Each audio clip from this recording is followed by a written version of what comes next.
Satu lagi perkara yang saya ingin pergi adalah teras 2 yang telah pun dibangkit oleh Yang Berhormat Bagan, iaitu pengstrukturan dan pengagihan semula ekonomi kita.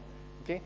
Satu yang telah pun dibangkitkan sebelum ni adalah mengenai hasil yang kita dapat daripada petroleum. Kita tidak boleh semua hasil yang kita dapat berikan kepada kerajaan. Kerajaan kasih belanjakan semua dalam perbelanjaan pengurusan.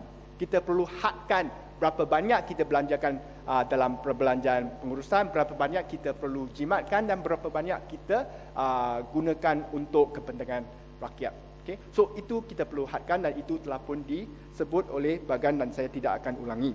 Tapi ada satu lagi yang kita perlu agihkan dan restruktur, iaitu semua konsesi-konsesi yang tidak adil dalam negara kita.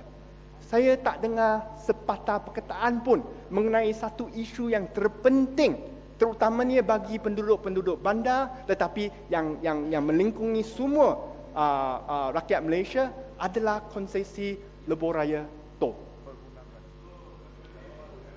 Kita raise banyak kali, tapi dalam bajet tak ada. Satu perkataan pun tak ada.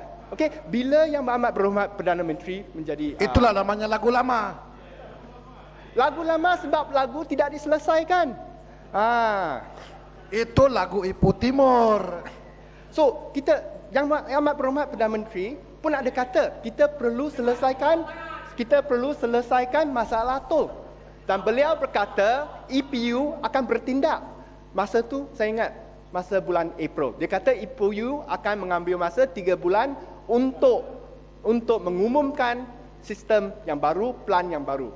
3 bulan berlepas, 4 bulan berlepas, kita dah nak masuk 6 bulan, masih tak dengar, dan saya berasa amat kecewa kerana bajet bagi tahun depan tidak mempunyai cadangan-cadangan ataupun penyelesaian bagi isu tol bagi rakyat kita. Yang Muhammad, dah cukup lah Yang Muhammad. 63 minit sekarang ni. 10 minit saja. Saya habiskan tol. Dia mau ambil Ibu Timur punya saya minta tempat Yang Muhammad mungkin. untuk selesaikan Yang Muhammad. Saya selesaikan. Kita tidak ada time limit. Tidak ada time limit, tetapi saya rasa memadailah 63 minit Yang Muhammad berucap. Tadi pun ada Cukuplah Yang Muhammad. 1 jam setengah. Termasuk dalam saya minta masa 10 minit yang saja. diallocated untuk Yang Berhormat. Saya minta 10 minit 1 untuk jam habiskan setengah ini itu saja. wakil parti. Yang Muhammad bukan wakil parti. 10 minit saya habiskan konsesi tol saja dan saya akan. Saya minta Yang habiskan 5 minit daripada sekarang ni. Okey. So kita ingin supaya pihak kerajaan akan mengubahkan satu undang-undang yang baru, iaitu satu undang-undang yang bertajuk Unfair Contracts Act. Kenapa ada satu Unfair Contracts Act? Supaya kerajaan tidak ada alasan lagi untuk melengah-lengahkan penyelesaian perkara ini. Supaya kita tidak mengambil alasan bahawa sanctity of contracts lah, apa-apalah, supaya tidak mengambil tindakan terhadap konsesi-konsesi itu. Unfair Contracts Act ni bukan unik untuk Malaysia kalau digubahkan. Ini ada di negara-negara maju juga seperti Amerika Syarikat, Kanada, Australia dan lain-lain. So, kalau kita tengok tol, kita tengok LDP di kawasan saya, dia untung besar. Kos pembinaan termasuk faedah adalah 1.3 bilion. Tapi untung dia yang masuk dalam prospektus dia 18 bilion. 18 bilion. So, untung banyak. Tapi kita bila tengok kontrak perjanjian dia, kerajaan sepatutnya boleh beli balik dengan harga 1.4 bilion sahaja.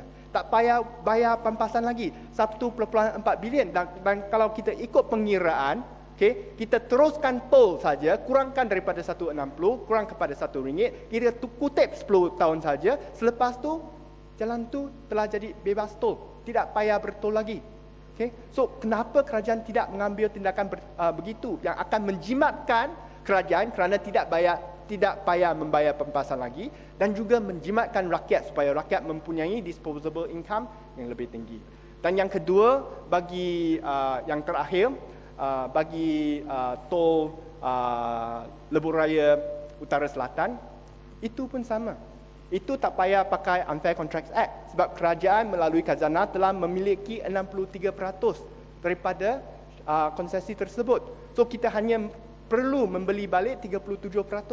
Dan pembelian ni termasuklah membayar balik apa-apa hutang yang ada dalam PLAS, hanya mengambil jumlah 15 bilion.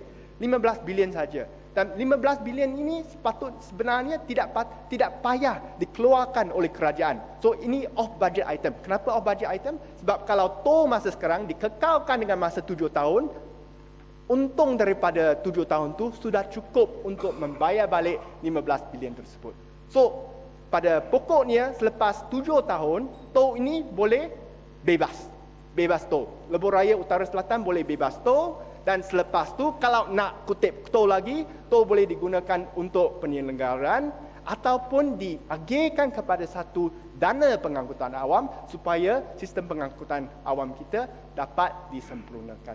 So oleh sebab masa, saya akan akhirkan ucapan saya di sini. Saya harap kita akan mendapat jawapan yang cukup dan tindakan yang sempurna daripada kerajaan supaya rakyat benar-benar didahulukan dan pencapaian benar-benar diutamakan. Terima kasih.